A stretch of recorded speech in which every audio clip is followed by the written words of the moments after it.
Hey guys, I just want to say that if you're new to the channel, please do consider subscribing. I'm a small content creator and could really use your support.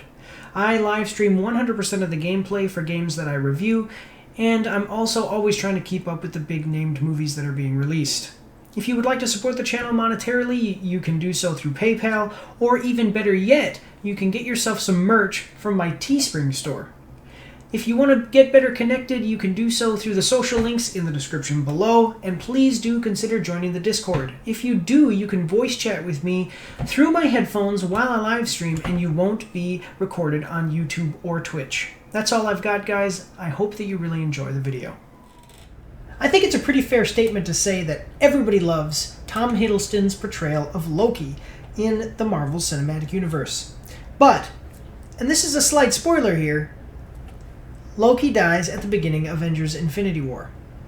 But what if he hadn't? What if there was a way that we could see the actor once again playing his most iconic role?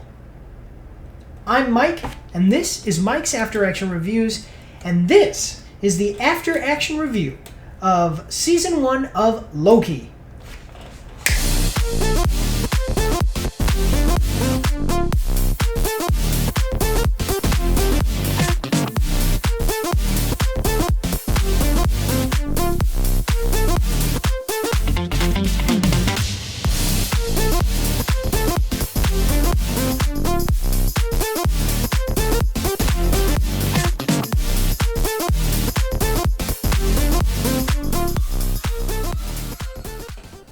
Loki is one of the newest shows put out on Disney Plus and produced by Marvel Studios.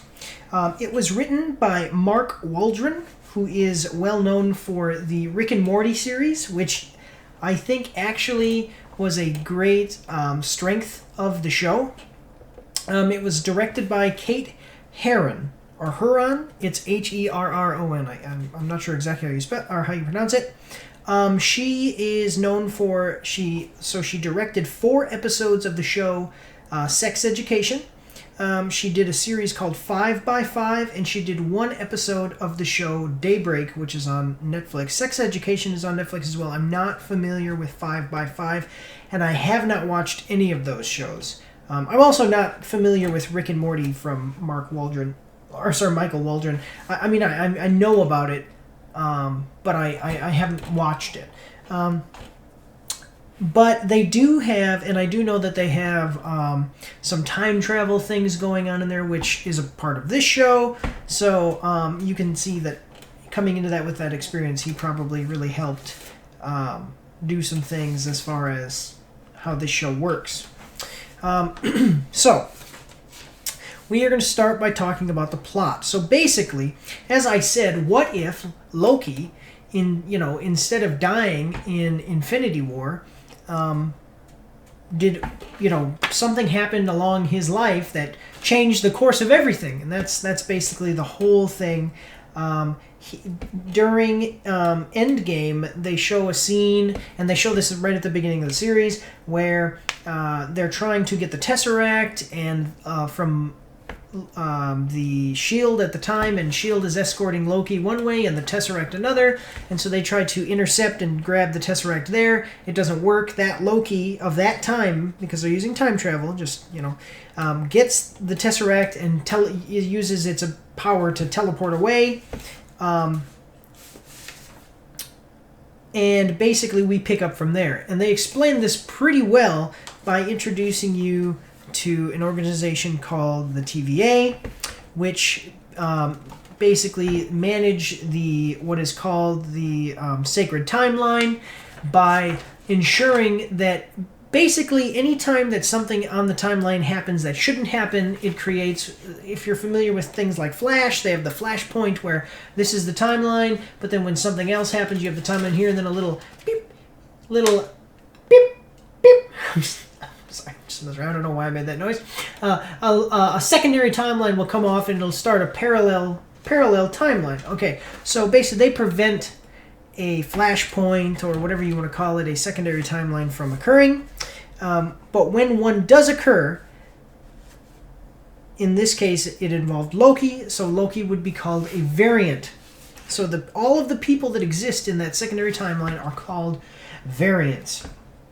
When a secondary timeline is created, the TVA comes in, uses a special device that deletes that timeline, takes the variant to a facility outside of the sacred timeline, and then,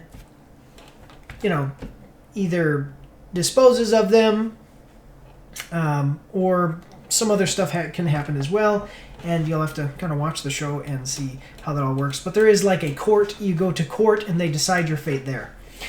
So basically what happens to Loki, though, is he is recruited by the TVA to help them find another variant who is also Loki.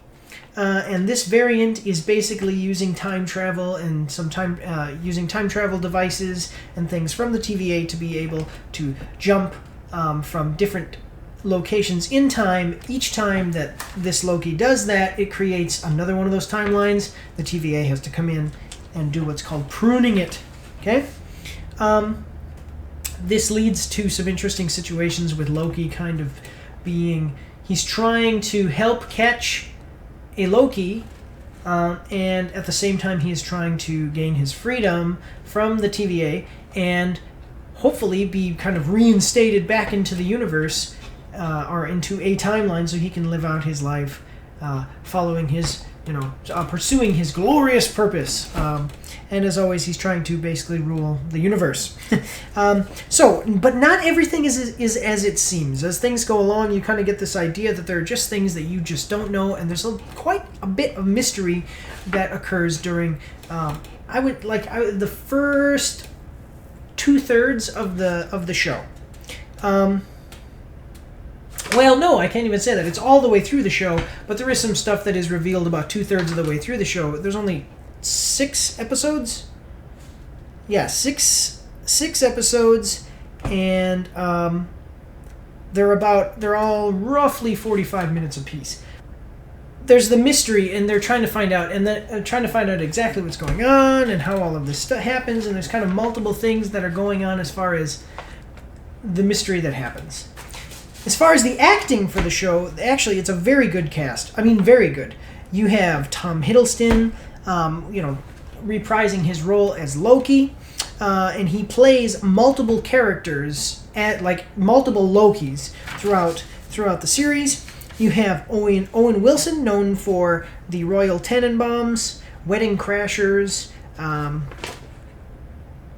Zoolander. He's in Zoolander too. I had to think of that one. He's in Zoolander. And actually, it's awesome because I personally have met Owen Wilson. I just want to mention that.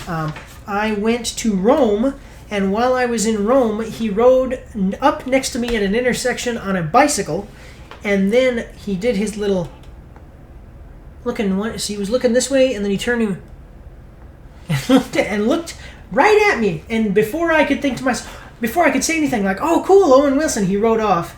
And I later found out that he was and my girlfriend, who is now my wife, but my girlfriend at the time, again, who is my wife now, has always been very jealous that I was able to see Owen Wilson. But I found out he was filming Zoolander 2 at the time. But very good actor. Sophia Di Martino. She is known for the show Flowers and the movie Yesterday. I'm not familiar with any of her work. This is the first thing I've ever seen her in. She does a great job. You have Gugu Mbatha-Raw. I hope I pronounced that right. But she is known for Belle and Beyond the Lights. I've actually seen her in a lot of different things. Those are just two of the most current, most popular things. And then Richard E. Grant, who is known for Gosford Park. He was also a big part of the movie Bram Stoker's Dracula, and that's where I know him from.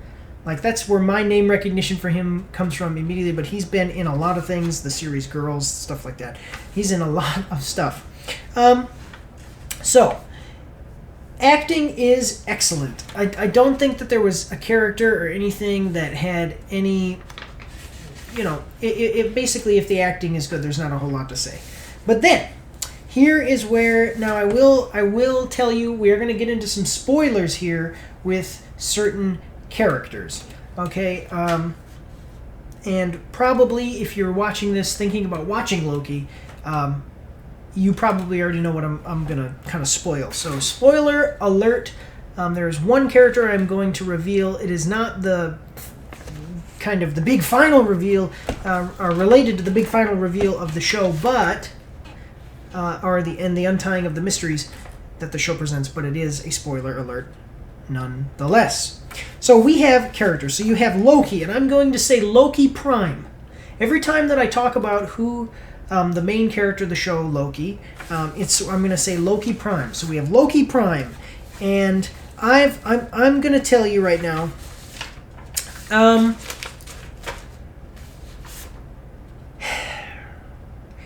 He doesn't have any character progression in this show, so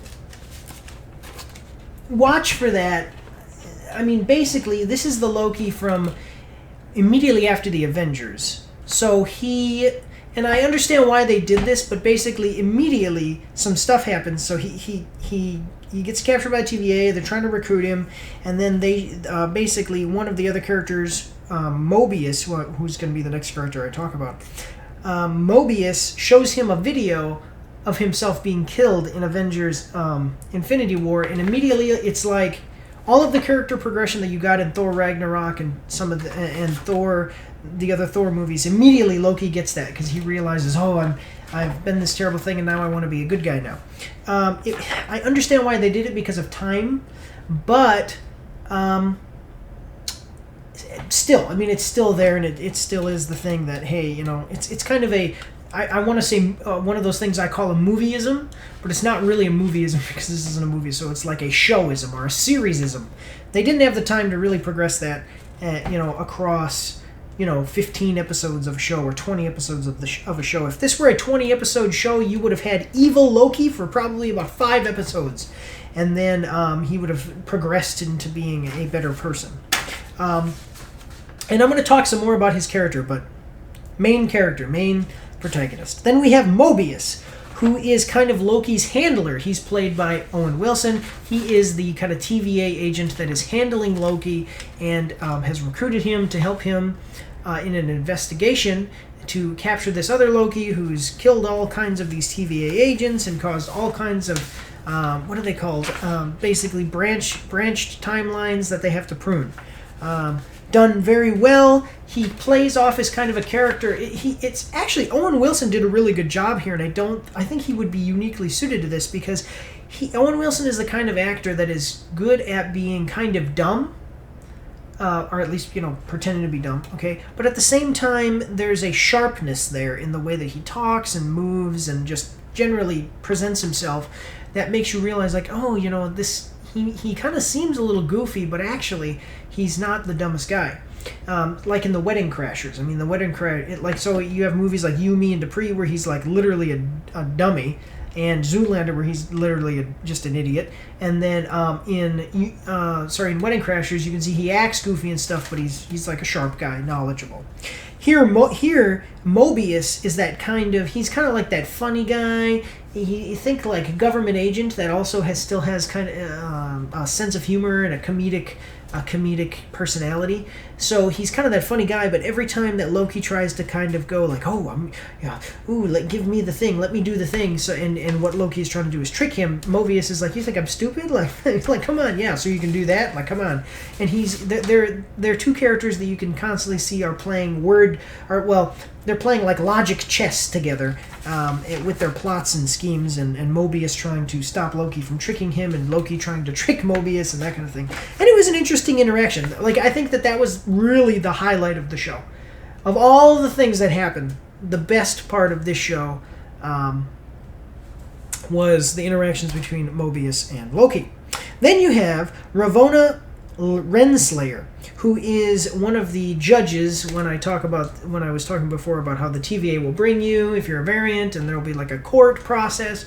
She's one of them, and she is Owen Wilson's boss, and she basically is for all intents and purposes, she is the working leader of the TVA. And when I say working leader, I mean she's not like the big man in charge. There is kind of a group of 3 individuals that control the TVA.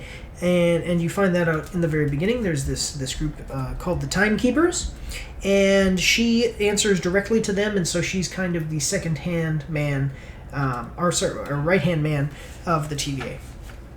Now here's the spoiler. You have Sylvie. Now Sylvie is actually the other Loki. So in the first 2 or 3 episodes, there's a mystery of, you never see the other Loki. What's the other Loki, It's a female Loki. And her name is Sylvie. And if you're a comic book fan, I think that I'm not sure how you're going to react to how the season and how the show really kind of portrays her and finishes out her story. And I don't want to say anything about it because I'm not sure how, they've already confirmed there's going to be a season 2, and I'm not sure if how they're going to do season 2, and maybe some of the things from the comic books are going to manifest themselves in season 2. But basically, she's a female Loki, and she is on the run from the TVA. I don't remember exactly. Something happened in her life when she was a child, and then she spent the rest, 20 more years, jumping from timeline to timeline, hiding from the TVA. Using the TVA has a device. It's almost like an iPhone. They can use it to time travel. She got one of those when she was taken to court, and she's been on the run, and she's been the most effective Loki agent ever yet to be a variant in trying to hide from the TVA and killing a bunch of their agents. The last character I want to mention is Classic Loki, which hands down actually is the best part of the show. He's in a few episodes, but of all the things that happen through the entire show, he's not the advertised character, and he's played by the way, he's played by Richard E. Grant. And Sylvie is played by Sophia Di Martino. And Ravina Renslayer is played by Gugu Mbatha Raw. But Richard E. Grant plays Classic Loki, and he is the best part of the show. You're going to watch this show, and most people are, if you kind of have a discerning eye and you really kind of think about what's going on here, you're going to say to yourself, what about some of this doesn't make a little bit of sense. Then you're going to see Classic Loki played by Richard Grant, and you're going to be like, man, this is what I've been waiting for the whole time. So I really loved him, and yeah, I think I don't know. I'm kind of moving into miscellaneous here because we're done with characters. I just want to say, I actually really think that I would have preferred to watch. Well, here's what I wrote in my notes here. I said, Classic Loki shows us what we wanted to see the whole time. I would rather watch a show about him. Basically, you see Classic Loki. He's an old man. He's Richard E. Grant, elderly kind of guy. And he uses his magic, and you see him do some things that are just ridiculously, so powerful. And there's a point where there's multiple Lokis, and they kind of fight each other for a little bit, and you see him do all these things with his magic, and it's just the coolest stuff. Speaking of that, though, I do want to say, so Loki Prime is weakened in this show. He's generally weaker than what you see in the rest of the movies or anything, and he also has major inconsistencies in the show. For instance, there is a scene in the show at one point where a building is going to fall, and Loki uses his mind, or his magic, to stop that building and push it back up. Also, there is a scene in the show where Loki is fighting, and he kicks someone in the chest, and they go flying out a window. Then later, you see him... you never see him do anything again like he did stopping the building from falling.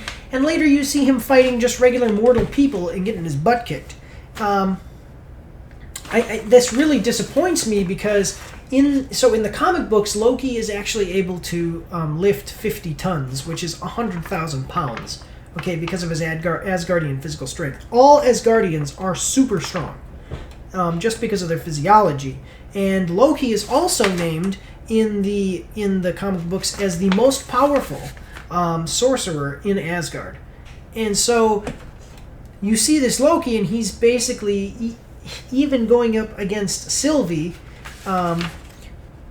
his magic just doesn't even seem to be able to match hers.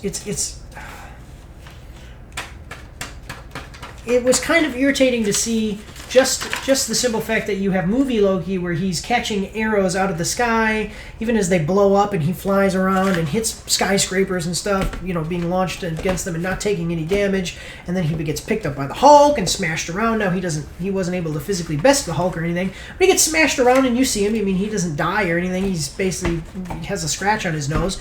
In the first Avenger, that happens all of that happens in the first Avenger movie. Also, what happens in the first Avenger movie is he fights Captain America with very little effort, just hand-to-hand combat, fighting Captain America, very little effort. He did that as a distraction in the Avengers movie. Like, he wasn't trying to fight and beat Captain America, but it just shows you, like, if Loki really wanted to, seeing the amount of effort he was putting into fighting Captain America and Iron Man, I wouldn't imagine that it would take him very much to actually beat them. But, aside from that, Sylvie is great. Loki Prime really sucks, and later on in the show, Loki Prime even says so. He even talks about Sylvie, she's so wonderful. Have you ever seen a female variant of Loki? Oh, she's so powerful, and she's so great, and she has all these things, and she thinks different ways, and she does all this stuff. And I'm thinking to myself, is this the Loki series or is it the Sylvie series? Because so much of the show revolves around Sylvie rather than Loki. I was kind of disappointed in that. I didn't really get to see Loki flourish, and it really seems like they kind of weakened him to make Sylvie look, not necessarily like look better, but to make her character work more and put more of the spotlight on her, which is just disappointing. In fact, I do want to say there is a scene from the trailer where you kind of see Loki, he's got his horned helmet on, and he's got like a thing that says like President Loki or Vote Loki or something like that, and you see him with the two knives, and he's like, in a fight. It's like the big one that they've been showing everywhere. That's just like, basically that was for the trailer. Like, that was like a 5-second thing. You don't really see a whole lot of Loki fighting, taking action, doing any of the cool stuff that you probably would hope to see him do until, like I said, you see classic Loki, and he kind of handles himself. Later on in the show, again, slight spoilers here, Loki and Sylvie kind of team up because they kind of decided themselves, hey, we're both Lokis, it would be better for us to team up and kind of try to take out the TVA so we can go home.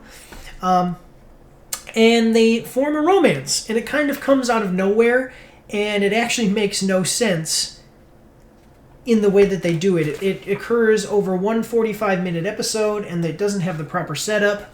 It's kind of like a criticism that I've heard of the old Matrix movies. The Matrix movies.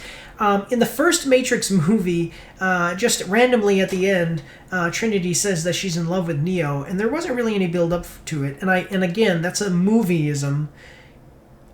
It's a movieism because it needed to happen for there to be like a connection, but I don't know if I agree with the way that they did it here. There was at least a little bit, I don't know. I think for like the second and third movies of the Matrix, it was fine because it was like, okay, they're in love, but actually for the first movie, it didn't really work the best if you really looked at it objectively, and here it just doesn't work if you look at it objectively. There's no reason for them to have a romance. There's no reason for Loki. It's just completely out of character, too, for Loki to praise another person so much and basically put himself down.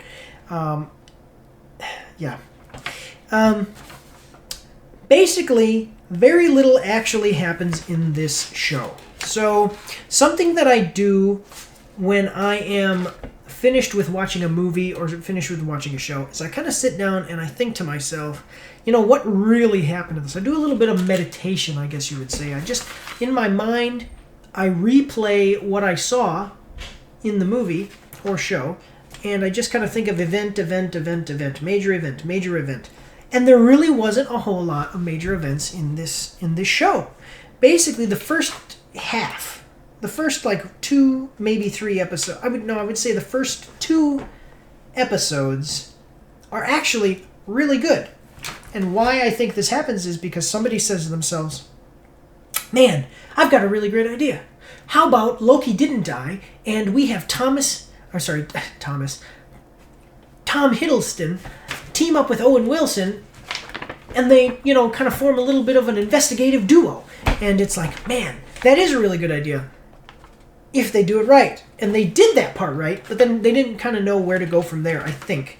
And there is some filler. There's like 1 or maybe even 2 whole episodes that I would say they probably could have just cut down and put into the other episodes. So this show could have been 4 episodes long, in my opinion. And if it's 4 episodes long at 45 minutes, you might as well just have made a movie. Basically, yeah, so watching the characters interact, such as Owen Wilson and Loki Prime, excuse me, and then also like classic Loki and the kind of the his thing, and then watching Mobius and Ravenna Renslayer, the judge character that I was telling you about, watching them interact because of this kind of mystery going on. That was fun to see. It was interesting to see. But the actual substance of everything that's going on, not a whole lot happens. Basically, it's exactly like I said. Like what I actually wrote in my time in my thing here was a new timeline is created from Loki escaping New York. He gets recruited by the TVA. The thing happens with him deciding to help Sylvie, and then there's kind of a conflict with the TVA. End of show. Big reveal at the end. Big thing moving forward into season 2 and into the rest of the MCU.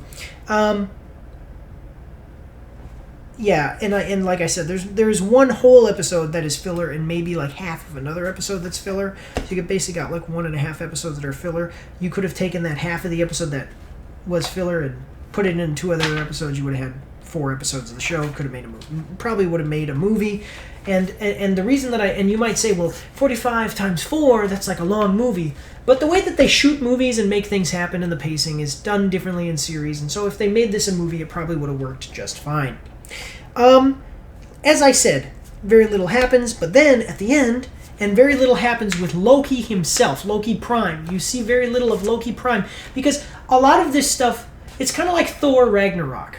You see the first Thor movie, you don't really see a whole lot of Thor. It's kind of Thor's character progression, okay? Thor 2 was no good, so let's just scrap that one because it wasn't that good of a movie. And again, you don't really see him really strut his stuff. And then in Thor Ragnarok, you see Thor do some stuff. You see him fighting, you see him doing action, especially in the opening sequence for the movie. And so these series like WandaVision, Loki, Falcon and the Winter Soldier, these are all supposed to be designed to kind of showcase these new characters moving forward, so that way in the MCU, now that we don't have Iron Man or Captain America anymore, we kind of have some characters to do something with. And here you really actually see more of Sylvie being showcased. That's kind of what I was saying before, than you do of Loki. And I was disappointed in that. I know, being a comic book person, I know some of the things Loki can do, and I want to see him do them. You see it one time, and it's not even Loki Prime. It's classic Loki. See what I'm saying? The end of this show introduces you to the next big bad of the MCU. Now, this is not a spoiler or anything, but I will tell you that it is all wrong. In my opinion, it is done completely wrong. They introduced the new character that is going to kind of be at the forefront of the MCU as an antagonist, and in my opinion, they do it in a really bad way, because we're talking, and if you want to, you can kind of go do your own research, but I will just tell you this. This new character is going to be great as an antagonist for the Avengers and the Guardians of the Galaxy in the MCU moving forward. He's going to be awesome if they do him right. If they do him like they did in this show, it's not going to be very good. What I think they're going to do, I think they are going to do it right. But the way that they've introduced him is completely uncharacteristic of the character. So it doesn't, like, if you're going to introduce a character, introduce him the way that he is, and he's going to be in the future. Like, basically they have a Thanos. He's not, I would say in the rankings of the MCU, he's not exactly, or sorry, not MCU, but Marvel Universe, he's not exactly a Thanos level guy, but he's not like, Thanos is stronger probably, but he's up there. And so I would say he's a Thanos level guy, but he's not on Thanos' level, if that makes sense. Probably with the way that they can work things around, he could do maybe even a whole lot more damage than any of the other characters other than Thanos with the snap. So, as far as villains that we've seen so far, so that's going to be really awesome to see. But just his introduction here, like if you've already watched it and you know nothing about who that character is that they introduce and what you kind of see, that is nothing like what the actual guy is like. It doesn't even look like him. He doesn't act like him. He doesn't showcase any of his abilities or anything. It was just kind of a meh situation. Like I don't know if I really like that at all or not. But so basically, what I have to say here is, I think that this show has kind of gone the same way as the other Disney Plus series, Marvel series so far. I did a review of Falcon and Winter Soldier, and I said that was a disappointing, average show. And I am going to say that this one, a big problem with the Falcon and Winter Soldier is that it got a little bit too political, and it took up too much of its precious runtime on politics. And here they really didn't do that. I would say that the thing with, they have the female character and all that stuff, and it wasn't too badly in your face, but at the same time, if this is supposed to be Loki's show, and instead it felt a lot like Sylvie's show. So that was a disappointingly average show. I'm going to say that actually, while a lot of people have said this is the best MCU show, I would say that WandaVision was. And WandaVision, being the best MCU show, is, I would say at this point, is not the biggest achievement. I'll probably do a retroaction review of WandaVision just so I can keep up with all of the MCU shows. But I would say that show was probably an above-average show, like average to above average, maybe like a low above average, and I would say that this show is average. And disappointingly so, just because, like I said, not a whole lot happens. The characters are impressive, but action and stuff like that just wasn't there for an MCU movie, an MCU show, and you would think that. So if I make an hour and a half to 2 hour movie, that's an hour and a half to 2 hour movie. I have 2 hours of runtime. If I make 6 episodes that are almost an hour long a piece, that I could fit in a lot more action, just a lot more of everything, because I have so much time, and they just seem determined to not do that with these Disney Plus series. So I was disappointed. It's not bad, but I was just disappointed, and I would say that we're, continuing the tradition of making Disney Plus series that could be movies instead of series, just simply because of the content that actually, and the situations and the major plot points that actually occur in them are fewer than what I would like, and the action just isn't there for me to be better than an average. And it's disappointing. It's a disappointing average, which means that for an MCU show, for the Marvel Cinematic Universe and Disney and all these people who have these great writers and all the, they're supposed to have all these great writers and they have all this money, that means that it's even more so disappointing. But I was happy with the fact that there were very few plot holes. I will say that's what I was saying about Rick and Morty. There is time travel and stuff in this, and I think that they did a good enough job at just saying, like, hey, or a good enough job at making sure that there weren't any real plot holes. I as I was going through, I don't remember anything really standing out to me and going, oh, there's a plot hole, or anything like that. So probably if you really studied it and looked into how everything works, you would say there's a plot hole.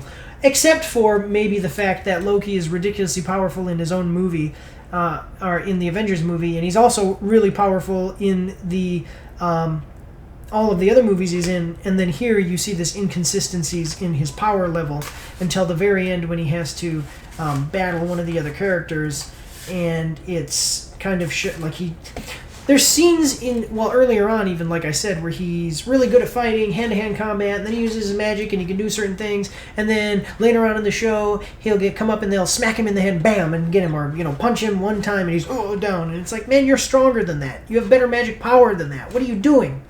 But anyway, that's my review, guys. I hope that you really enjoyed it.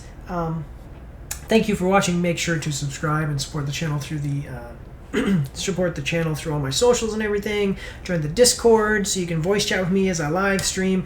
And I have a website that I just started where you can get some exclusive, like it's the only place exclusively where you can get my written reviews. The ones that I have on there right now are for Biomutant. And I did that one kind of as an experiment to see how I liked it, because I also did a video review as well. But then the other one I have on there is Sweet Tooth. I'm going to be putting up a written review of Invincible, so go check those out. The link is going to be in the description below, okay? So there you go, guys. Thanks for watching.